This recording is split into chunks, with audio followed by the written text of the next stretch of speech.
Good evening dear student, आप लोग कैसे हो। मैं राजेश कुमार मौर्य आप लोगों का इस रसायन विज्ञान ऑनलाइन क्लास में हार्दिक स्वागत और अभिनंदन करता हूँ। प्यारे बच्चों, आज हम लोग फिनॉल टॉपिक का जो शेष बचा हुआ भाग है उसका अध्ययन इस वीडियो में करने वाले हैं। आइए देखते हैं फिनॉल का फिजिकल प्रॉपर्टी,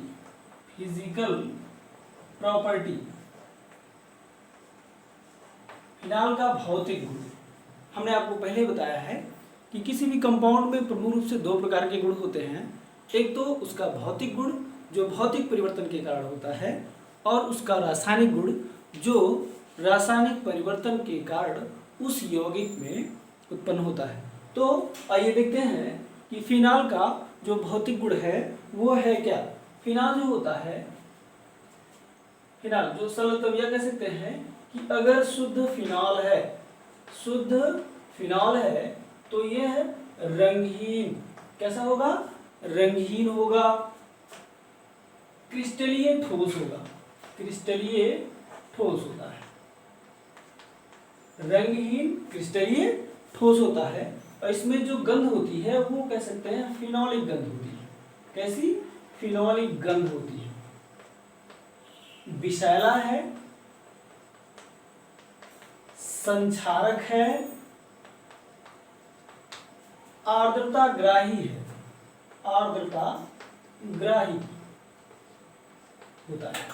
फिनॉल जो शुद्ध फिनॉल है रंगहीन होता है, क्रिस्टलीय ठोस होता है, उसमें फिनोलिक गंध होती है, विषैला है, संक्षारक है। संक्षारक का मतलब अगर इसमें किसी पदार्थ को रख दिया जाए तो उसका सनह क्षय होना शुरू हो जाता है।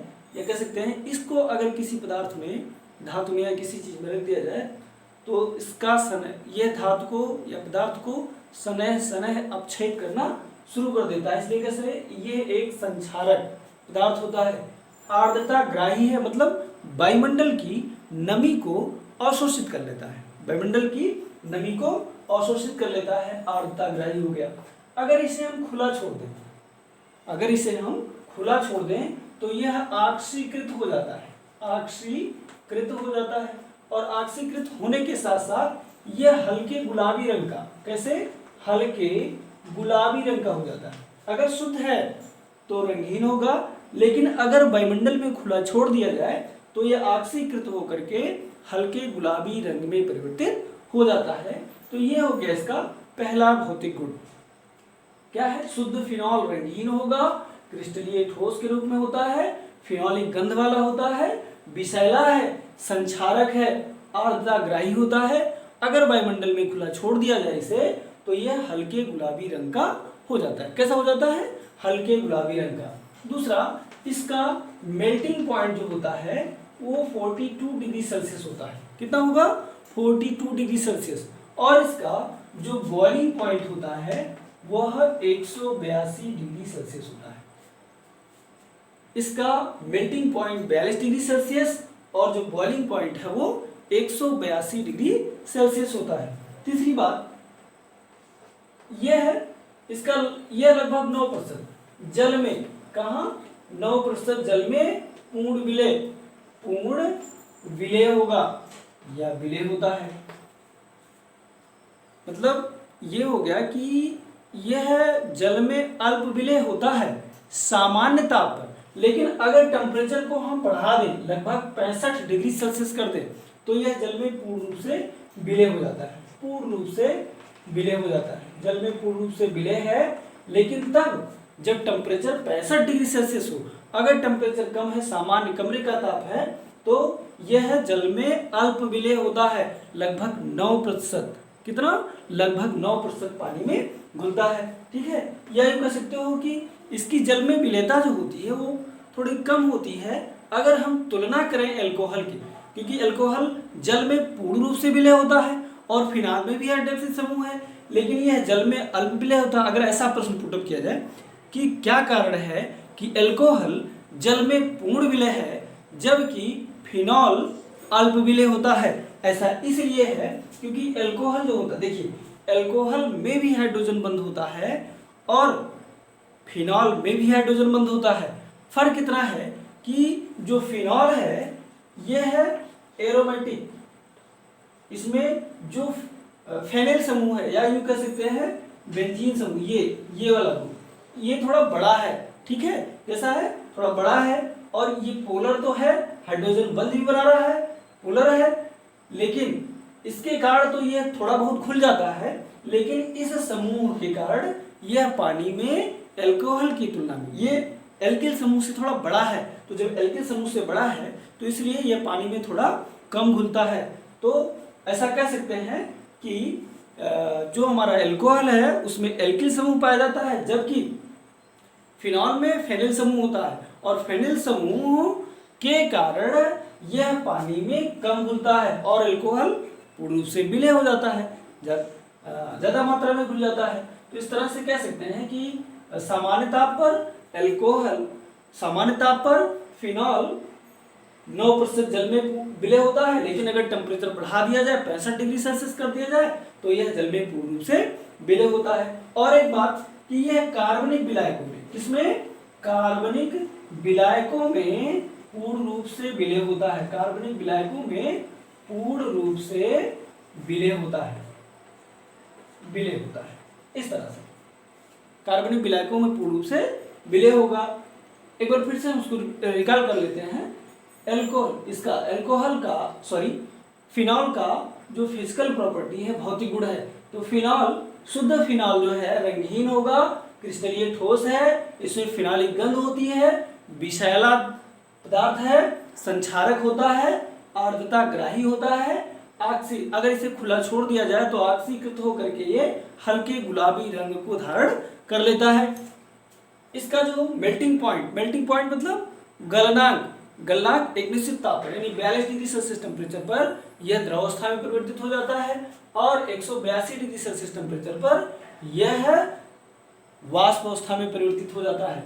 यह जल में अल्प विलय होता है, एल्कोहल की तुलना में कम विलय होगा, लेकिन टेम्परेचर बढ़ाएंगे तो यह जल में पूर्ण रूप से विलय हो जाता है। लेकिन यहाँ कार्बनिक विलायकों की बात की जाए तो कार्बनिक विलायकों में तो यह पूर्ण रूप से विलय है। अगर ऐसा पूछा जाए कि फिनॉल जल में घुलता है या थोड़ी बहुत मात्रा में जो घुलता है, क्यों घुलता है, तो इसके पीछे प्रमुख रीजन है कि इसमें जो OH समूह है ध्रुवीय होता है, हाइड्रोजन बंध बना लेता है, जिसके चलते यह पानी में घुल जाता है।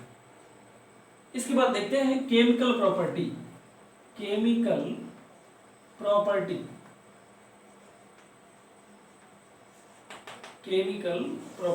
रासायनिक गुण।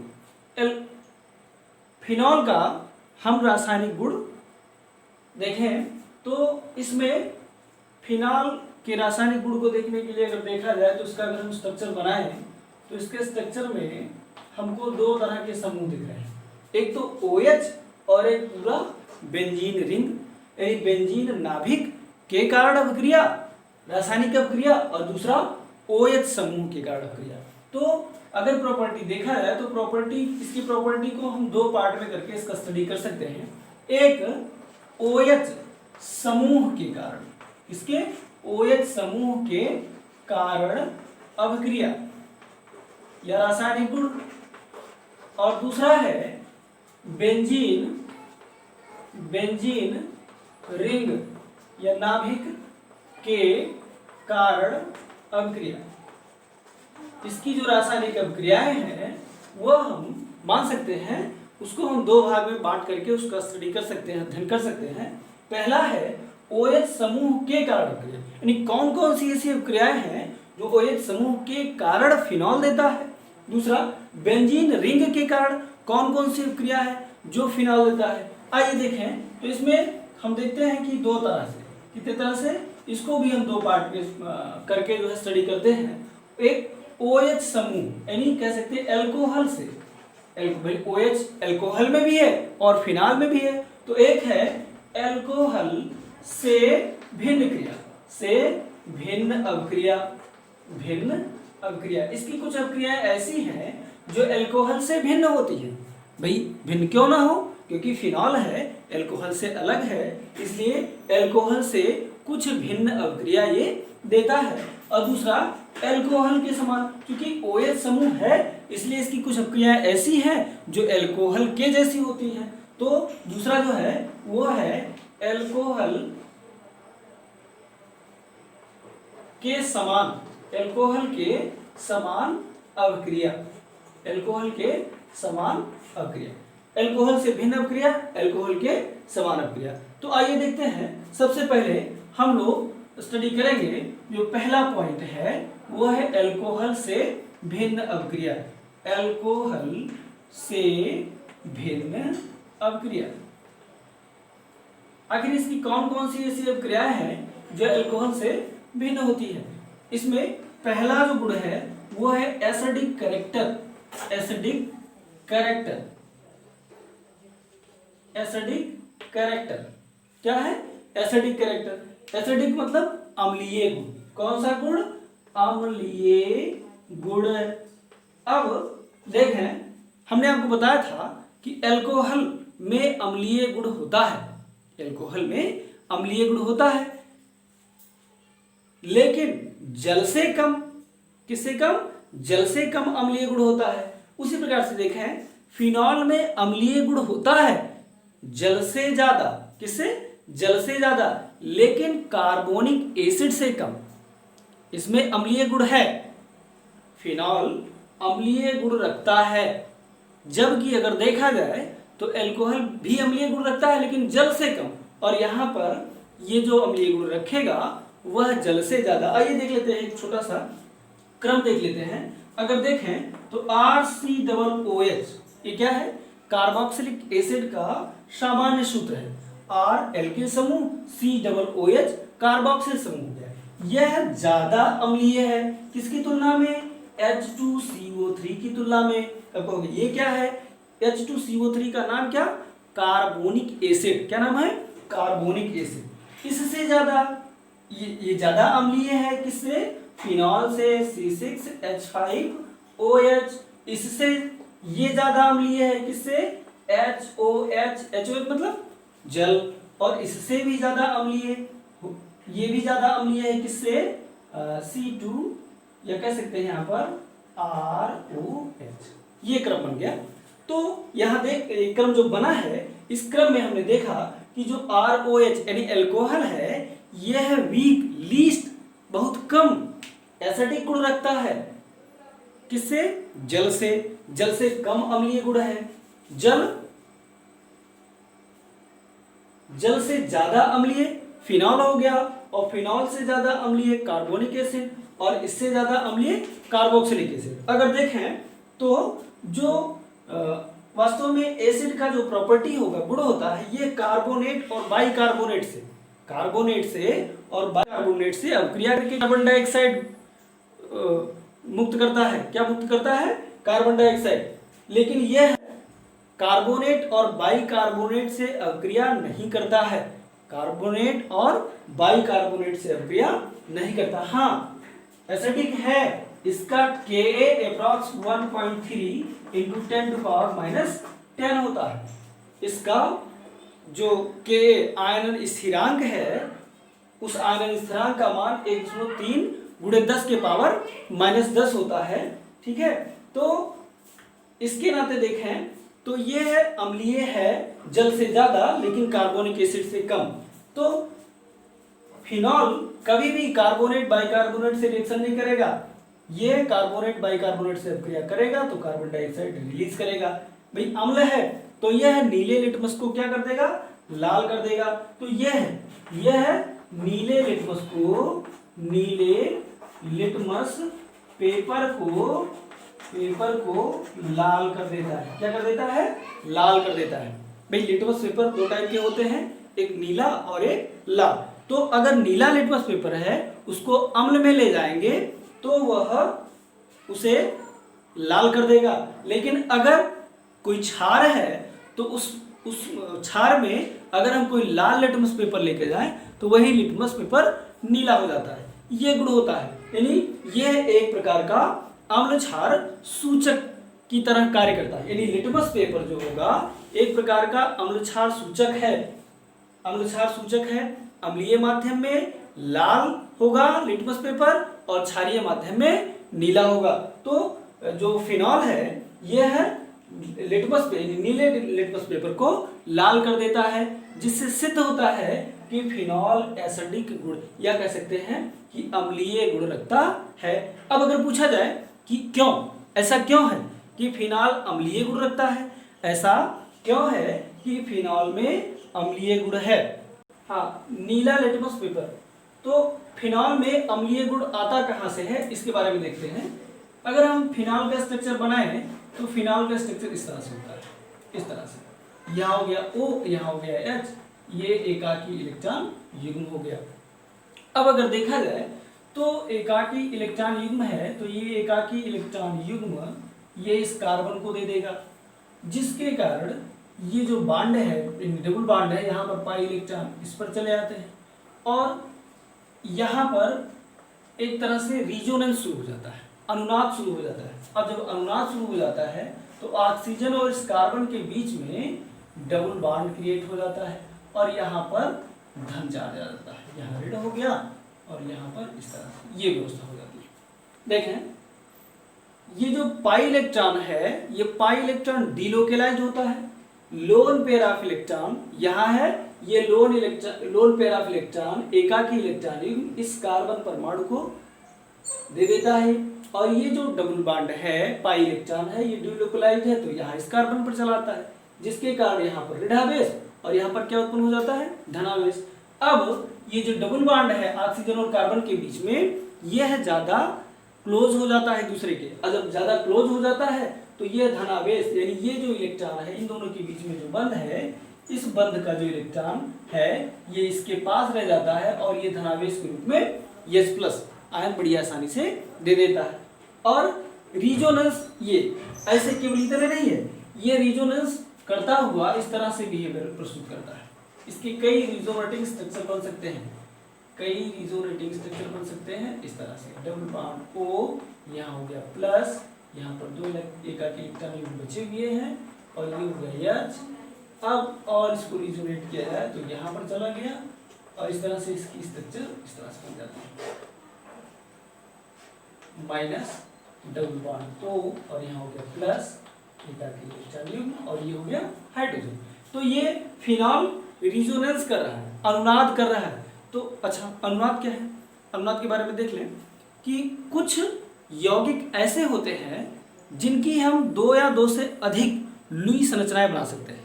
वास्तव में वह जो लुई संरचना बनाई गई है वह संरचना उसकी सही संरचना या एग्जैक्ट या वास्तविक स्ट्रक्चर नहीं है। उसकी जो वास्तविक संरचना है उन सारी संरचनाओं के बीच में झूलती हुई प्रतीत होती है।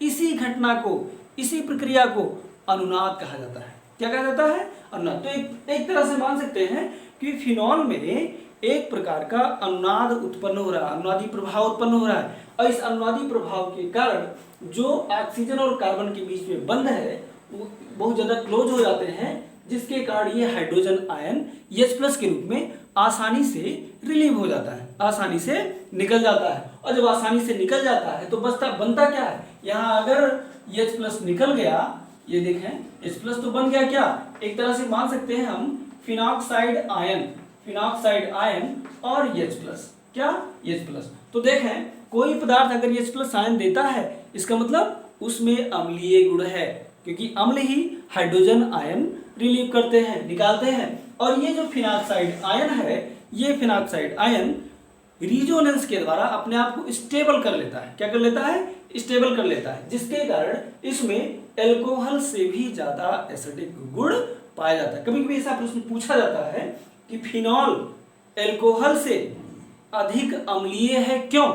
ऐसा इसलिए क्योंकि फिनॉल में रिजोनेंस अनुनाद होता है और इस अनुनाद के कारण जो फिनॉक्साइड आयन है ये ज्यादा स्थायी हो जाता है, जिससे आसानी से हाइड्रोजन आयन मूव हो जाते हैं, रिलीव हो जाते हैं, निकल जाते हैं। और इसके चलते जबकि इसमें जो एल्किल समूह है यह रिजोनेंस नहीं करेगा, यह अनुनाद नहीं करता है। और जब यह अनुनाद नहीं करेगा, यह अनुनाद फिनॉक्साइड आयन अनुनाद कर रहा है, तो ये अनुनाद नहीं कर रहा है, इसलिए ये कम स्थायी है। और जब कम स्थायी है तो आसानी से हाइड्रोजन आयन रिलीव नहीं हो पाते, और जब आसानी से हाइड्रोजन आयन रिलीव नहीं हो पाते तो इसलिए इसकी एसिडिटी कम होती है और इसकी एसिडिटी बढ़ जाती है। क्या हो जाती है? बढ़ जाती है।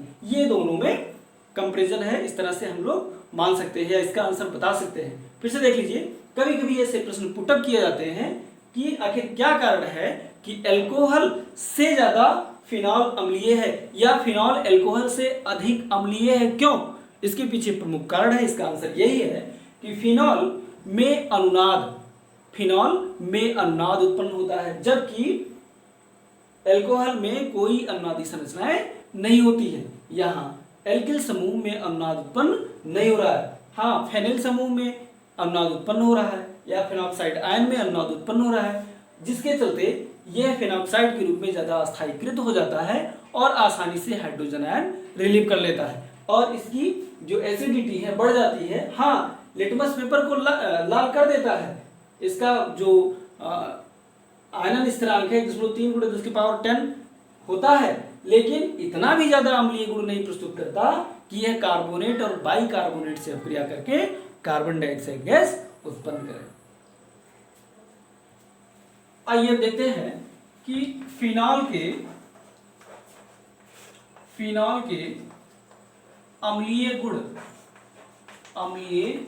गुण पर प्रतिस्थापी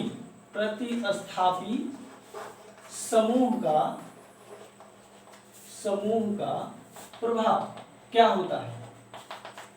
फिनॉल के अम्लीय गुण पर प्रतिस्थापी समूह का प्रभाव, कहने का मतलब फिनॉल मॉलिक्यूल्स में अगर हाइड्रोजन परमाणु को हटा करके कोई दूसरा परमाणु समूह आकर के जुड़ जाए तो उसे हम प्रतिस्थापी समूह कहेंगे। उदाहरण के तौर पर जैसे मान लीजिए ये हो गया फिनॉल, क्या हो गया? फिनॉल हो गया। अब यहाँ से या यहाँ से हाइड्रोजन परमाणु किसी समूह के द्वारा परमाणु समूह के द्वारा किसी परमाणु के द्वारा इस हाइड्रोजन को हटा करके अपना स्थान ग्रहण कर ले। इस तरह से कह सकते हैं कि यहाँ पर OH के साथ मान लीजिए यहाँ नाइट्रो समूह जुड़ गया, तो ये कहलाएगा प्रतिस्थापी समूह। क्या कहलाएगा? प्रतिस्थापी समूह। क्यों? क्योंकि यहाँ के हाइड्रोजन को ये क्या कर दिया है? प्रतिस्थापित कर दिया है, उसके स्थान से उसको हटा दिया है, तो इसलिए इस समूह को हम प्रतिस्थापी समूह के नाम से जानेंगे। एक दूसरा देख लेते हैं कि इस तरह से मान लीजिए फिनॉल है इस तरह से, तो यहाँ से हाइड्रोजन को हटा कर कोई परमाणु समूह जैसे CH3 आकर के जुड़ जाए। क्या जुड़ जाए? CH3। तो ये जो CH3 है यह एक प्रतिस्थापी समूह हो गया। तो इस प्रतिस्थापी समूह के कारण इस फिनॉल की एसिडिटी पर या अम्लीय गुण पर क्या प्रभाव पड़ने वाला है, इस चीज को हम इस हेडिंग के द्वारा या इसके द्वारा जानेंगे कि किस प्रकार से जो है कोई प्रतिस्थापी समूह आकर के फिनॉल की एसिडिटी को घटा देता है या बढ़ा देता है। आइए देखते हैं कि ये जो प्रतिस्थापी समूह है ये वास्तव में दो तरह से हो सकता है। कितने तरह से? दो तरह से। एक जो इलेक्ट्रॉन विड्रॉल करे,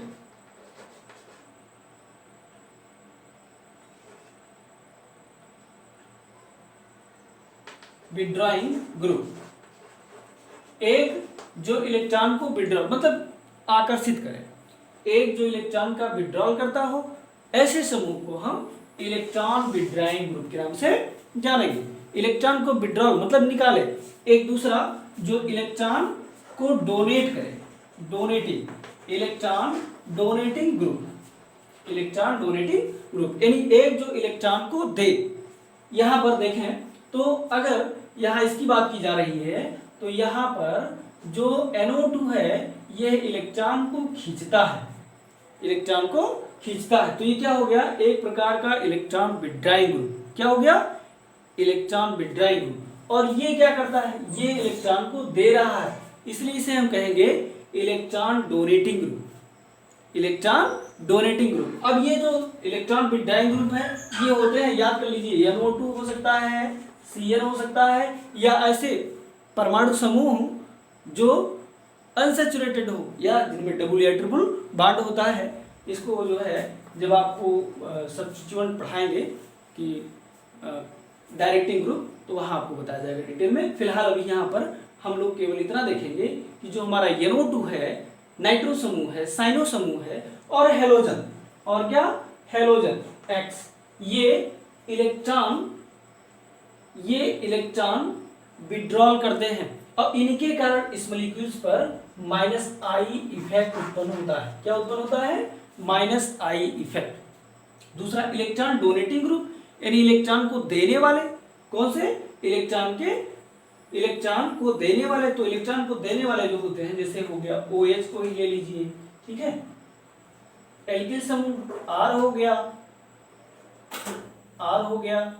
तो ये सब ऐसे परमाणु या परमाणु समूह हैं जो इलेक्ट्रॉन डोनेट करते हैं, इलेक्ट्रॉन देते हैं। तो इलेक्ट्रॉन डोनेट करेंगे, इलेक्ट्रॉन देने वाले हैं, इसलिए इन्हें कहा गया इलेक्ट्रॉन डोनेटिंग ग्रुप। इसके कारण जो मॉलिक्यूल्स में इफेक्ट उत्पन्न होता है वो है +I इफेक्ट।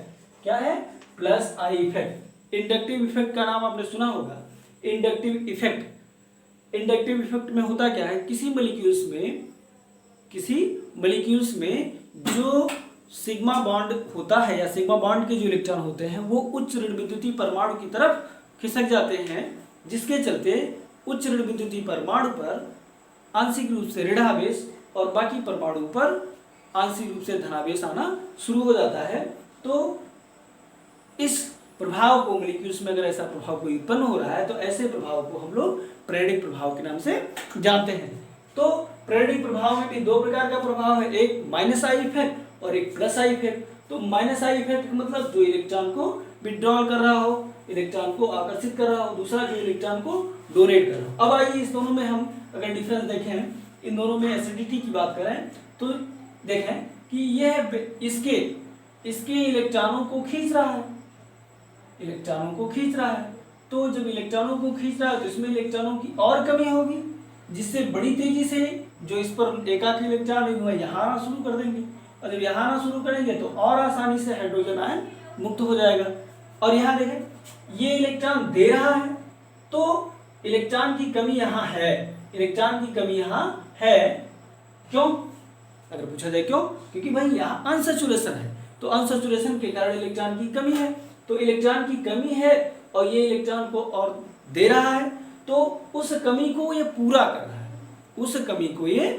रहा है। तो उतना तेजी से यह समूह इसके इलेक्ट्रॉन को एब्जॉर्ब नहीं करेगा, और जब उतना तेजी से एब्जॉर्ब नहीं करेगा तो आसानी से हाइड्रोजन आयन मूव नहीं होगा, रिलीव नहीं होगा। तो इसलिए इसकी एसिडिटी कम हो जाएगी और इसकी एसिडिटी बढ़ जाएगी। तो अगर कहीं फिनॉल में कोई -I इफेक्ट उत्पन्न करने वाला ग्रुप लगा हो या इलेक्ट्रॉन विड्रॉइंग ग्रुप लगा हो, तो उस इलेक्ट्रॉन विड्रॉइंग ग्रुप के कारण इसकी एसिडिटी, फिनॉल की एसिडिटी बढ़ जाती है। और अगर कोई इलेक्ट्रॉन डोनेटिंग ग्रुप लगा हो तो उसके कारण इसकी जो एसिडिटी है वो घट जाती है। फिर से देख लें, अगर फिनॉल में कोई इलेक्ट्रॉन विड्रॉइंग ग्रुप लगा है तो उसके कारण इसकी एसिडिटी बढ़ेगी। क्यों? क्योंकि ये इलेक्ट्रॉन को, और भाई ये इलेक्ट्रॉन इसको चाहिए तो इलेक्ट्रॉन को खींचता है, जिसके कारण उनके बीच में बॉन्ड आ जाता है, डबल बॉन्ड आ जाता है। लेकिन यहाँ पर ये क्या कर रहा है, इसके इलेक्ट्रॉन की जो भूख है उसको और बढ़ा देता है। तो जब इलेक्ट्रॉन की भूख को और बढ़ा देता है तो यहाँ से और तेजी से इलेक्ट्रॉन जो है यहाँ आने शुरू हो जाते हैं और हाइड्रोजन आयन बड़ी आसानी से रिलीव हो जाता है। ऐसे ये इलेक्ट्रॉन दे रहा है तो इसके इलेक्ट्रॉन की भूख को कम कर रहा है।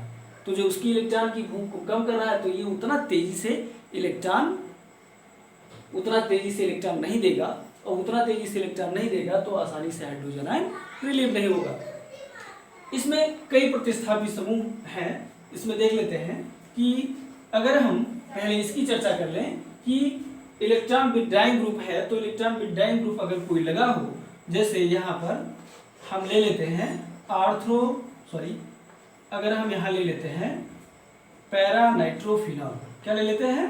पैरानाइट्रोफिनॉल, और यहाँ ले लेते हैं आर्थ्रोनाइट्रोफिनॉल। ये हो गया आर्थ्रोनाइट्रोफिनॉल। और फिर यहाँ पर हम लोग ले लेते हैं मेटा नाइट्रोफिनॉल। क्या ले लेते हैं? Meta nitrophenol. और यहां ले लेते हैं केवल फिनॉल। क्या ले लेते हैं? केवल फिनॉल। इस तरह से OH। अब प्रश्न से पूछा जाता है, ये चार चीजें दी रहेगी, ये चार कंपाउंड दिया रहेगा, ये है क्या? ये आपका है पैरा नाइट्रोफिनॉल और ये है आर्थ्रो नाइट्रोफिनॉल और ये है मेटा नाइट्रोफिनॉल और ये है केवल फिनॉल। इस तरह से para nitrophenol, arthro nitrophenol, Meta nitrophenol और फिनॉल। इसमें हम देखें कि कौन सा फिनॉल या कौन सा कंपाउंड जो है मोर एसिडिक है, कौन सा लीस्ट एसिडिक है। तो अगर देखा जाए तो आर्थ्रो और पैरा, ये आर्थ्रो, ये पैरा हो गया, ये आर्थ्रो हो गया। तो आर्थ्रो और पैरा ज्यादा, क्यों ज्यादा एसिडिक होंगे? क्यों? क्योंकि आर्थ्रो और पैरा दोनों पर जो -I इफेक्ट है, इसके साथ साथ -R इफेक्ट भी शुरू हो जाता है, यानी रिजोनेंस भी है। यहाँ पर इसमें दोनों में दो प्रभाव है, -I प्रभाव भी है और -R प्रभाव, यानी रिजोनेंस भी होता है और ये इफेक्ट भी उत्पन्न हो रहा है। इसलिए ये दोनों तो ज्यादा एसिडिक होंगे। अब ये क्यों ज्यादा एसिडिक होगा? पैरा नाइट्रोफिनॉल, आर्थ्रो नाइट्रोफिनॉल क्यों कम होगा? ऐसा इसलिए क्योंकि एक चीज है कि यहाँ पर दो बातें होती हैं। एक तो काम करता है स्टेरिक हिंड्रेंस और दूसरा ये काम करता है हाइड्रोजन बंध। कौन सा? अंतः अणुक हाइड्रोजन बंध। इन दोनों के बीच में अंतः अणुक हाइड्रोजन बंध बन जाता है, जिससे आसानी से हाइड्रोजन बंध मूव नहीं होते। दूसरी स्टेरिक हिंड्रेंस क्या है? एक निश्चित क्षेत्र में परमाणु के बाह्य कोश के जो इलेक्ट्रॉन होते हैं वो एक दूसरे को रिपेल करते हैं, और जब रिपेल करते हैं तो जो मॉलिक्यूल होता है या कह सकते हो जो ग्रुप होता है वह थोड़ा अस्थायी हो जाता है। तो इसके चलते स्टेरिक हिंड्रेंस, इसी प्रभाव को कहा गया है स्टेरिक हिंड्रेंस। तो स्टेरिक हिंड्रेंस और हाइड्रोजन बॉन्ड के नाते इसका जो एसिडिक गुण है, अम्लीय गुण है, कम होता है। किसकी तुलना में? Para nitrophenol. ये मोर एसिडिक, क्या होगा? मोर एसिडिक होगा, यानी पैरा नाइट्रोफिनॉल ज्यादा अम्लीय है और आर्थ्रो नाइट्रोफिनॉल कम अम्लीय है। ये दोनों ज्यादा अम्लीय क्यों है? क्योंकि आर्थ्रो और पैरा -I और R इफेक्ट दोनों उत्पन्न करते हैं। मेटा केवल -I इफेक्ट उत्पन्न करता है लेकिन R इफेक्ट नहीं करता है। क्यों? क्योंकि इलेक्ट्रॉन जब ये लोन पैरा इलेक्ट्रॉन इसको देगा तो माइनस यहाँ और माइनस यहाँ ही मूव करता है, मेटा पर नहीं आता, जिसके नाते R इफेक्ट यहाँ नहीं उत्पन्न होगा। केवल कौन सा? -I प्रभाव ये इलेक्ट्रॉन को खींच लेता है। क्या कर लेता है? इलेक्ट्रॉन को ये खींचता तो है, यानी -I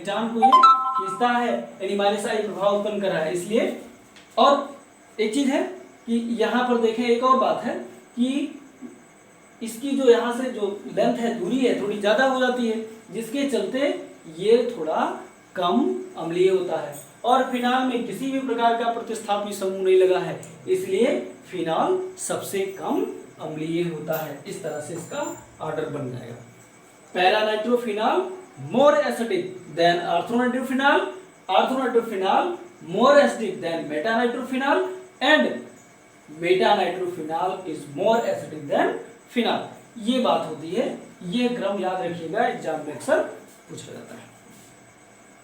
आइए देखते हैं कि अगर फिनॉल में कोई ऐसा प्रतिस्थापी समूह लगा हो जो इलेक्ट्रॉन डोनेट करता है, इलेक्ट्रॉन डोनेटिंग ग्रुप लगा हुआ है, ये इलेक्ट्रॉन डोनेट कर रहा है, ये भी इलेक्ट्रॉन डोनेट कर रहा है, ये भी इलेक्ट्रॉन डोनेट कर रहा है। तो आपको बताए थे कि अगर इलेक्ट्रॉन डोनेटिंग ग्रुप लगा है तो इलेक्ट्रॉन डोनेटिंग ग्रुप करता क्या है कि फिनॉल की एसिडिटी को घटा देता है, फिनॉल की एसिडिटी को घटा देता है। तो जब फिनॉल की एसिडिटी, तो ये जितने हैं सारे के सारे में से जो फिनॉल है इसकी एसिडिटी ऑटोमेटिक क्या होगी? ज्यादा होगी। फिर देखें मेटा के साथ, अब देखें यहाँ पर होता क्या है कि यह केवल +I इफेक्ट उत्पन्न करता है, केवल +I इफेक्ट, और ये दोनों +I भी करते हैं N+R भी करते हैं। रिजोनेटिंग स्ट्रक्चर यानी रिजोनेंस प्रभाव भी उत्पन्न कर रहे हैं और इंडक्टिव इफेक्ट भी उत्पन्न कर रहे हैं। तो इसलिए इन दोनों से ज्यादा मेटाक्रिसाल की एसिडिटी होगी। इस तरह से हो गया, ठीक है। अब यहाँ पैरा और आर्थ्रो की बात कर ली जाए तो देखें कि ये जो इलेक्ट्रॉन डोनेट कर रहा है और ये जो OH समूह है, दोनों एक सीध में ज्योमेट्रिकली अगर देखा जाए तो दोनों एक सीध में है, इसलिए इस इलेक्ट्रॉनों का प्रभाव सीधे इस पर पड़ता है। इसके कारण पैराक्रिसाल ज्यादा एसिडिक है और यहाँ पर सीधे नहीं, थोड़ा ज्योमेट्रिकली अगर ओरिएंटेशन देखा है तो ओरिएंटेशन यहाँ पर एकदम सीध में है और यहाँ ओरिएंटेशन एक दूसरे के 90 डिग्री एंगल पर है, तो इसलिए इसकी एसिडिटी ज्यादा होगी किसकी तुलना में, इसकी तुलना में। तो ये क्रम बन गया कि phenol is more acidic than metacresol is more acidic than paracresol और पैराक्रिसाल मोर एसिडिक देन आर्थ्रोक्रिसाल। तो ये इस तरह से इसका क्रम बनता है। तो प्यारे बच्चों, आज हम लोगों ने सीखा कि फिनॉल में एसिडिक गुण कैसे आता है और उसमें जो प्रतिस्थापित समूह लगा दिया जाए तो उसकी एसिडिटी पर क्या प्रभाव उत्पन्न होता है। तो आज के लिए इतना ही, शेष कल। थैंक्स।